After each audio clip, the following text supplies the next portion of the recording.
Hello बच्चों, आप सभी कैसे हैं। हम उम्मीद करते हैं कि आप बहुत ही अच्छे होंगे।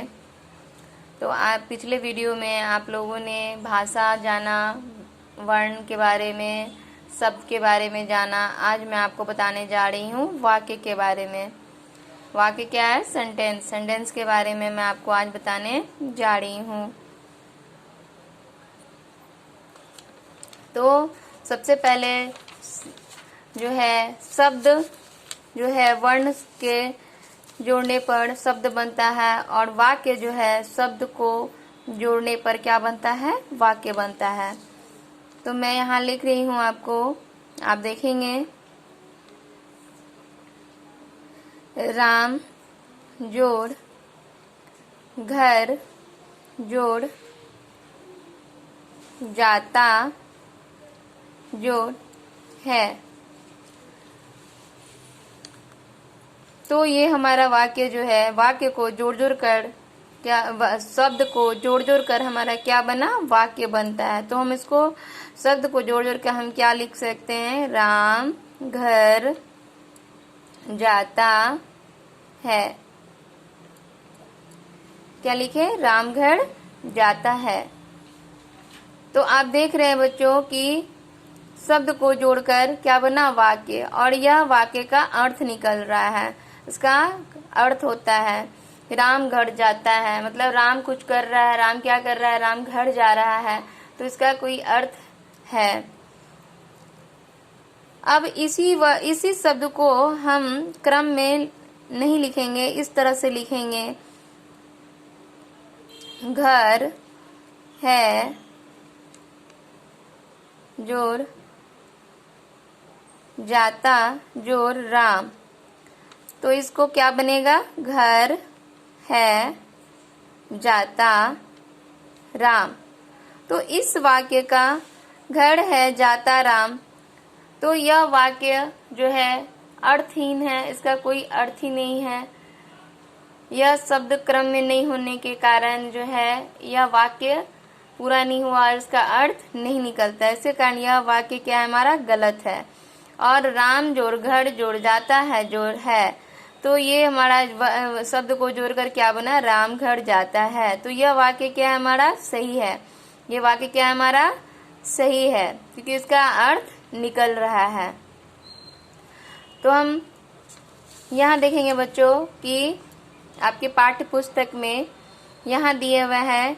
हम पढ़ चुके हैं कि शब्दों के मेल से वाक्य बनते हैं, किंतु वाक्य में शब्दों के ऐसे व्यवस्थित क्रम में व्यक्त किया जाता है जिसका कुछ अर्थ निकले। अव्यवस्थित शब्दों का समूह वाक्य नहीं होता। यानी आपको अभी हम बताएं कि जो अव्यवस्थित, ये वाला जो वाक्य हम लिखे थे, इसका अव्यवस्थित समूह है, इसका कोई अर्थ ही नहीं निकलता है। जैसे अंदर है निशा के बैठी घर।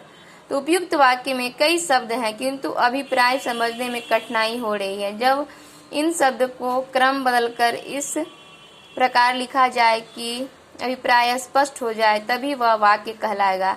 निशा घर के अंदर बैठी है। ये देखिए बच्चों कि कैसे चित्र में दिखाया गया है कि निशा घर के अंदर बैठी हुई है। तो यह स्पष्ट हो रहा है, यह वाक्य क्या है? हमारा सही है। तो हम कह सकते हैं कि सार्थक शब्दों का वह समूह जो हमारे विचारों एवं भावों को पूर्ण रूप से प्रकट करता है, उसे वाक्य कहते हैं। ठीक है, अब है समझ में आया आप लोग को इतना? वाक्य क्या है?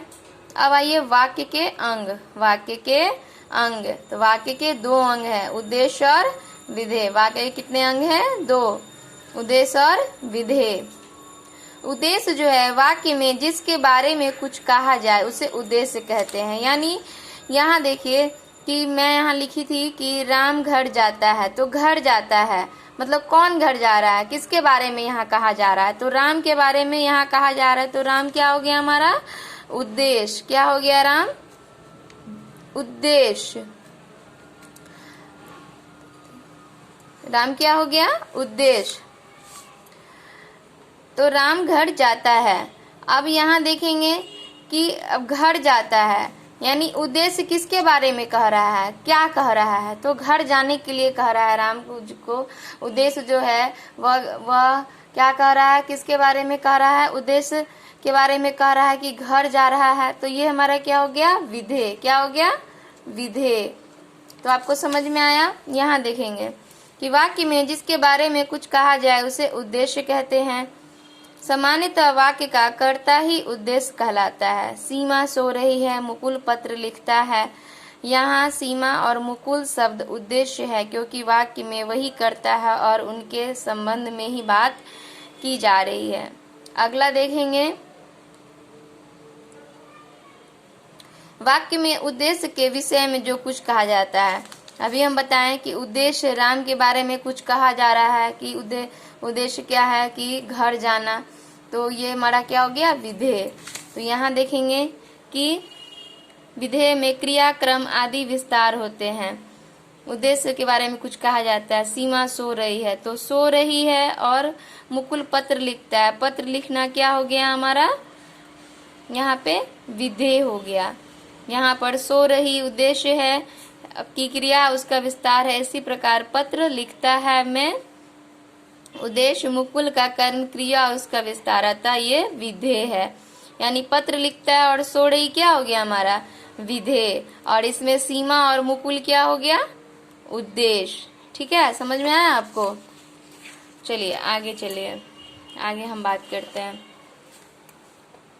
वाक्य के भेद। वहां पढ़े, पिछले पेज में पढ़े थे वाक्य के अंग, और यहाँ है वाक्य के भेद। तो वाक्य के दो आधारों में विभक्त किया जाता है, रचना के आधार पर, अर्थ के आधार पर।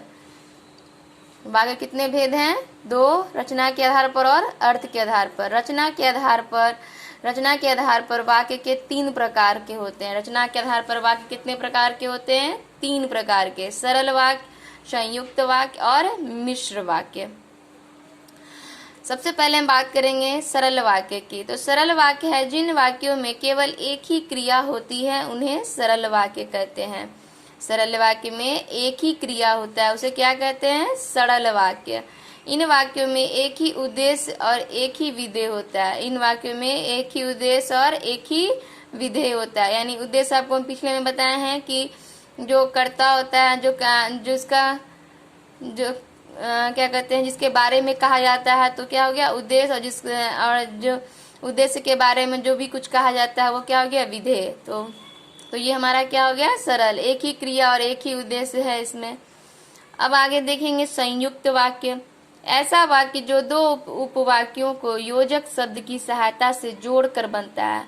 यानी योजक शब्द की सहायता से दो उपवाक्यों को जोड़कर बनता है, संयुक्त वाक्य कहलाता है। संयुक्त मीन्स क्या होता है, जोड़ना।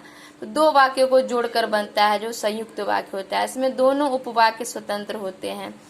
जैसे अब यहाँ देखेंगे कि मैं कानपुर जाऊंगा तथा मेरे भैया कानपुर से यहाँ आएंगे।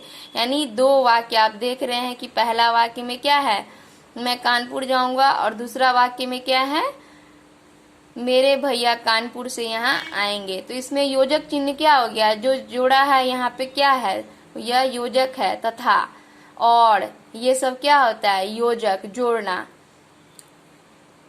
तो ये 2 वाक्य है। तो संयुक्त वाक्य क्या हो गया, 2 उपवाक्य। संयुक्त मीन्स जोड़ना ही होता है। जैसे ही आपको बोला जाएगा संयुक्त वाक्य, तो आप समझ जाइएगा कि 2 उपवाक्यों को जोड़कर संयुक्त वाक्य बनता है। ठीक है। अब आइए मिश्र वाक्य। जिन वाक्यों में एक प्रधान तथा एक या उससे अधिक आश्रित उपवाक्य हो, उन्हें मिश्र वाक्य कहते हैं। यानी एक प्रधान और तथा एक या उससे अधिक आश्रित उपवाक्य हो, उन्हें मिश्र वाक्य कहते हैं। वहाँ एक किताब रखी है। तो प्रधान वाक्य कि वहाँ एक किताब रखी है जो मेरी है। तो यहाँ ये उपवाक्य हो गया। तो ये क्या हो गया, मिश्र वाक्य, कि 2 वाक्य तो है इसमें, लेकिन ये आश्रित होता है उपवाक्य का, इसलिए ये क्या हो गया, मिश्र वाक्य। अब देखेंगे अर्थ के आधार पर। अर्थ की दृष्टि से वाक्य के 8 प्रकार होते हैं। अर्थ की दृष्टि से वाक्य कितने प्रकार के होते हैं, 8 प्रकार के। विधानवाचक, निषेधवाचक, प्रश्नवाचक, आज्ञावाचक, इच्छावाचक, संदेहवाचक, संकेतवाचक और विस्मयादिवाचक। तो सबसे पहले हम विधानवाचक के बारे में बात करेंगे। जिन वाक्यों में किसी बात या कार्य के होने की सूचना मात्र होती है उन्हें विधानवाचक वाक्य कहते हैं। यानी होने की, यानी किसी भी कार्य की सूचना मात्र होती है। जैसे आज वर्षा होगी तो सूचना है, गाय दूध देती है, ये क्या है? सूचना है। निषेधवाचक, जिन वाक्यों में किसी बात का कार्य के न होने की सूचना होती है, यानी उसमें कार्य ही नहीं होता, उसमें न होने की सूचना होती है, ऐसे वाक्य को निषेधवाचक या नकारात्मक वाक्य कहते हैं। मैं घर नहीं जाऊंगा, मैं खाना नहीं खाऊंगा, मैं आज नहीं सोऊंगी, मैं आज विद्यालय नहीं जाऊंगी। तो नहीं होने का काम हो, नहीं होने का काम हो। विधानवाचक में कार्य होने का सूचना देता है और निषेधवाचक में कार्य नहीं होने का सूचना देता है। समझ में आया? प्रश्नवाचक, जो प्रश्न पूछा जाता है, ऐसे वाक्य द्वारा प्रश्न पूछा जाता है तथा लिखते समय इन वाक्यों के अंत में प्रश्न सूचक का चिन्ह लगाते हैं। जैसे तुम कहाँ जा रहे हो, तुम क्या खा रहे हो, तुम कौन सा काम करती हो, बाहर कौन खड़ा है। तो हम यहाँ क्या कर रहे हैं? प्रश्न पूछ रहे हैं। तो ये क्या हो गया? प्रश्नवाचक। आज्ञावाचक, अब आइए आज्ञावाचक। ऐसे वाक्य से आज्ञा अथवा निर्देश दिया जाता है, इसलिए इन्हें आज्ञावाचक वाक्य कहा जाता है। यानी आज्ञा देना, सुरेश विद्यालय जाओ, तुम जल्दी उठो, तुम घर जाओ। तो मैं क्या कर रही हूँ यहाँ? मैं आज्ञा दे रही हूँ आपको। तुम जल्दी जल्दी प्रश्न उत्तर लिखो। तो क्या कर रही हूँ मैं यहाँ पे? आपको आज्ञा दे रही हूँ। तो क्या हो गया? आज्ञावाचक। अब आइए इच्छावाचक। ऐसे वाक्य से वक्ता या लेखक की इच्छा, आशा, शुभकामना अथवा श्राप का भय व्यक्त होता है, इसीलिए उन्हें इच्छावाचक कहते हैं। जैसे अब कहते हैं कि तुम्हारी यात्रा मंगलमय हो, मैंने शुभकामना दे रहे हैं। किसी को शादी का सालगिरह का जो शुभकामना देते हैं कि तुम्हारा हैप्पी एनिवर्सरी इंग्लिश में बोलते हैं, तो बोलते हैं क्या कि शादी का सालगिरह बहुत बहुत मुबारक हो, आपका जन्मदिन बहुत बहुत मुबारक हो। तो शुभकामना देते हैं। आशा, मुझे आशा है कि मैं कल से विद्यालय जाऊंगी। तो ये क्या है? मुझे आस लगा हुआ है। इच्छा, मेरा मन कर रहा है, मेरा इच्छा कर रहा है कि मैं मिठाई खाऊं। तो क्या हो गया? ये इच्छा। तो इच्छावाचक ये वाचक वाक्य होता है कि जो मन में इच्छा आए, जो आशा और शुभकामना देने का काम हो, तो इसको क्या कहते हैं? इच्छावाचक। ठीक है।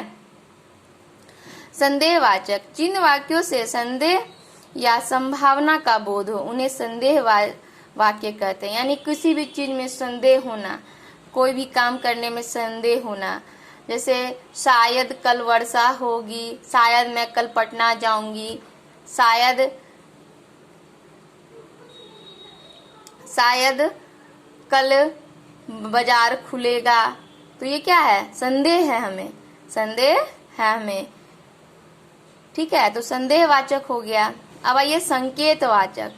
इन वाक्यों में क्रिया का होना किसी शर्त पर निर्भर होता है, इसीलिए इन्हें शर्त बोधक वाक्य कहते हैं। इस क्रिया में किसी शर्त का निर्भर होता है। जैसे यदि आप आएंगे तो हमें खुशी होगी। किसी को जब हम बुलाते हैं तो उनको बोलते हैं ना कि आप मेरे घर पे आए, मुझे बहुत खुशी होगी। तो क्या हो गया? ये शर्त पर निर्भर है कि यह वाक्य जो है, क्रिया का होना किसी शर्त पर निर्भर होता है कि यह क्रिया हो रहा है, कि मतलब आएगी तो खुशी होगा, क्रिया हो रहा है, लेकिन यह किसी शर्त पर कि आप आइएगा तभी हमको खुशी मिलेगी, नहीं आएगा तो नहीं खुशी मिलेगी। ठीक है, संकेत करना। विस्मयादिवाचक, इन वाक्यों में आश्चर्य, हर्ष, शोक, घृणा आदि का भाव व्यक्त होता है, इसीलिए इन्हें विस्मयादि वाक्य कहते हैं। अरे तुम आ गए, अरे तुम गिर गए, छी कितनी गंदगी है यहाँ। तो ये क्या है? विस्मयादि बोधक, विस्मयादि वाचक वाक्य है कि जिसमें हर्ष हो, शोक हो, घृणा हो, भाव व्यक्त होता है, उसे विस्मयादि वाचक कहते हैं। तो हम उम्मीद करते हैं कि आप इस वाक्य पाठ को ध्यान से इस वीडियो को सुने होंगे और समझेंगे। धन्यवाद।